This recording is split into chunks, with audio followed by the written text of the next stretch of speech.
4 types of offers that create a money model. Let's dive in. So number 1 is how we broke the gym industry, and then we'll go into the 4-pronged money model, the 4 components, the 4 types of offers that exist. All right? So how we broke the gym industry. So I used to get gyms full. So what I just talked about earlier was my model at Gym Launch. But what created this, and the reason I'm telling you this story is to show you how many different industries this structure of creating a good money model works in. And so I used to open gyms at full capacity on day 1. And so this is a video. This was my first, this ad made me $10 million. So it was sick. I was 26 and it was awesome. It is how you would imagine it sounded. Honestly, it did feel like it was something I was doing was illegal. I found out later it's completely legal to advertise and make money. It just, sometimes the stars align. And so what I would do is I would go into a neighborhood and, this one I did 191 signups in 19 days at $500 a pop. And this is me holding up all the $500 contracts that I had sold like in the middle of nowhere. All right. And so this is the old way that gyms worked. And the reason I'm outlining this is because this might be how your business works. And in the gym industry, this is what all the gurus at the time were teaching. It was something that they called the LBO model, which has nothing to do with leverage buyouts. An LBO model in the gym world was a low barrier offer. All right. So it's like trials, super discount things. But the thing is I talked about earlier having a discount thing as the front end, but then they didn't have anything else to sell.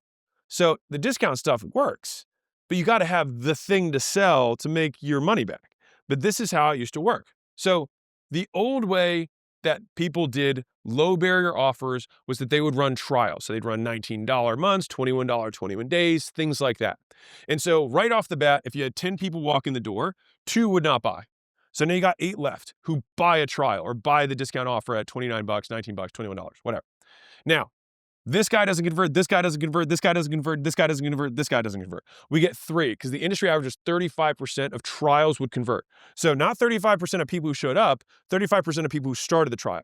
So being generous on this one, 3 out of the 8 continue on. All right. So this is what the math looks like. So 30 days later, our total gross profit is $600. Our revenue per show up is $60. Our revenue per trial, $75. Okay. This is what we did. So we would get 10 people in the door. Now we would know, we closed fewer off the bat, but we would sell to goal. So we'd get one person to take a 2K package, the majority of the other ones to take, $500 type program, and then somebody taking half that distance of the $2,000 person. All right. So that's layer 1. Then we would upsell meals because they're going to want to have food. Then we would upsell supplements, on average $85 of gross profit per person, not revenue, gross profit. And then we'd get these 2 people to commit to a year after their duration of their program. And then we'd get them to prepay for the year with another discount on the back. And you could do all of this in 30 days. And so our total gross profit was $96.44. Remember the old one? 600? $96.44. Revenue per show, $960 compared to 60. Revenue per close, $19.28 in the first 28 days. This is how we broke the gym industry. When I say broke, I really just mean fixed. We fixed the acquisition model. And so that's the math comparison. And so with the new way, my gyms could outspend gyms doing the old way 25-1. It wasn't even like coming to a fist fight with a knife. It was coming to a fist fight with a B-52 bomber. Like we weren't even on the ground. We were just dropping bombs. Like, there was no way to compete. And a lot of big franchises didn't catch up and basically went out of business or became just like ghosts. Like people just didn't renew and they're just kind of like they fizzled out and faded. And so like, this is also a message to the people who do lead industries. I was a young kid and I had this model, and the right move that they should have done competitively was take all my shit and immediately disseminate it. That would have been the right move. That's what Zuck did with Snapchat, and they had their stories. He just immediately like, oop, I'm gonna take that, distribute it immediately. But instead they postured against and were like, this guy doesn't know what he's doing. And then we ended up just destroying them because the math's the math. Like you cannot like that you didn't innovate it, but you can't execute on it. And so one thing that I also want to break in terms of perspective here is that as much as you may not like it, a business model is not patentable. It's not IP. An offer that you may create, a great headline, a free 6-week challenge, not IP. anyone can advertise an offer.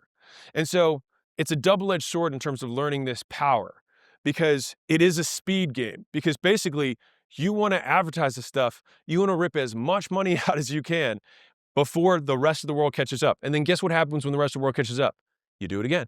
You innovate the model again. And so there's always going to be followers, and there's always going to be leaders. But the thing is, the leaders get to make 80% of the profits, because by the time everyone else catches up, we already pillaged the land, using a more, violent terminology. We seeded and farmed the land, and we reaped the fruit of the land that it gave us. Whatever, you get the idea. Okay, so this was the thing that broke it for them. So boom, we had service. We sold the goal, so we sold way higher ticket instead of doing a $21 thing. We sold nutrition and supplements. We sold continuity, and then we did prepayment. So all four of these things we did in the first 30 days, and that's how we could drag the cash forward.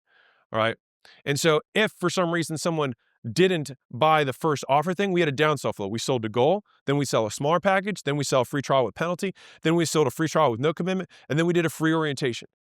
And so what I mean is, like, let's say somebody didn't want to do the free trial.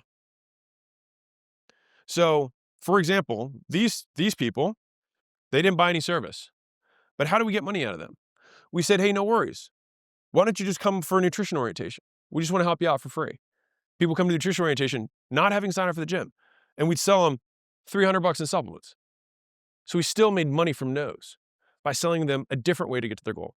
So that was the downsell flow for service. For supplements, we would sell a full supplement bundle, then we'd sell a 4-pack with extras. So we'd add a couple pieces in, then we'd downsell just to a 4-pack.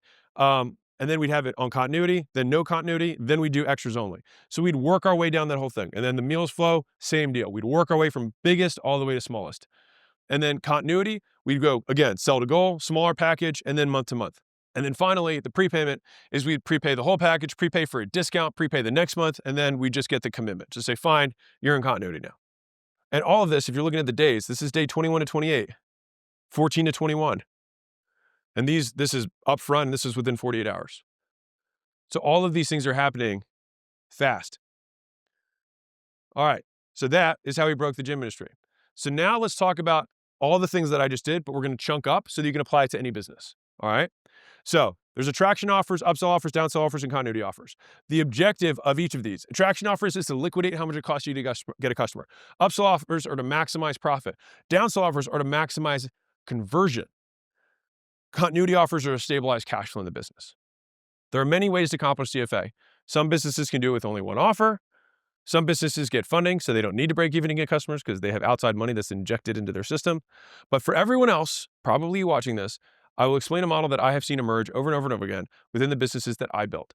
So when I look at every single amazing business that I've built that's made a lot of money, they had these things pretty much in this sequence.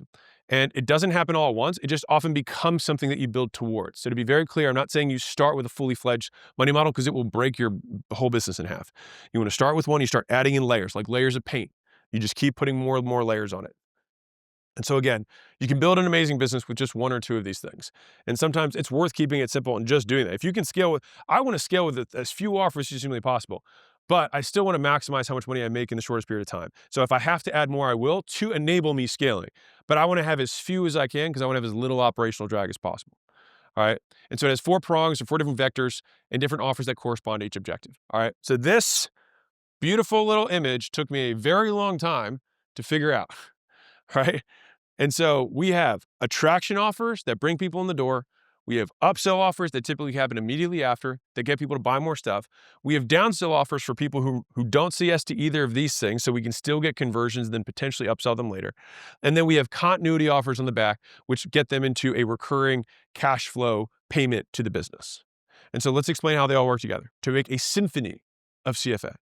All right, so here we turn strangers into customers, come to spend more money. Lower CAC is to get people to say yes when they would have said no, which is what you offer when they say no. And then continuity, you keep people buying, all right, which is meaning you get them to buy again. All right, so those are the 4 prongs. And so, like I said earlier, this is just showing it through that same model, the Gym Launch model. So we used the books and the lead magnets and the podcasts, things like that. It's free. Then we sold them an upfront cash thing. So we generated upfront cash with the next sale with the 16 weeks.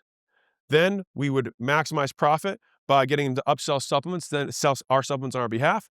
And then we built continuity, which is the 3-year licensing. which is the 42,000 a year. And note, I'm not saying that you have to use all four. I'm just saying I noticed that my most successful companies did, and many companies you only use one or two. Okay. So let's look at the model that I showed earlier with weight loss. We had a free promo, get people in. We got cash by selling challenges so that they could get their money back or sell to goal, either one. Then we would sell supplements. Then we would sell memberships. All the way through. Rental car. $19 a day gets me in the door. Then pretty much everything was upsells. So these kind of all happened at once. So I'm saying like this is just a model. Like it's more about the business. So we had all the insurance, the late payback, the gas, the upgrade in the car, all that stuff. All right. And then continuity is where they say, great, do you want to enter our rewards program?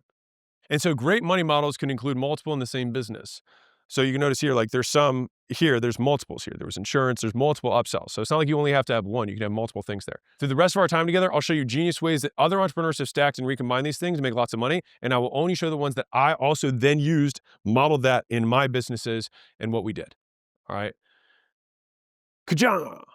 4 types of offers. So with that being said, we will begin our ride along apprenticeship, which is the next one.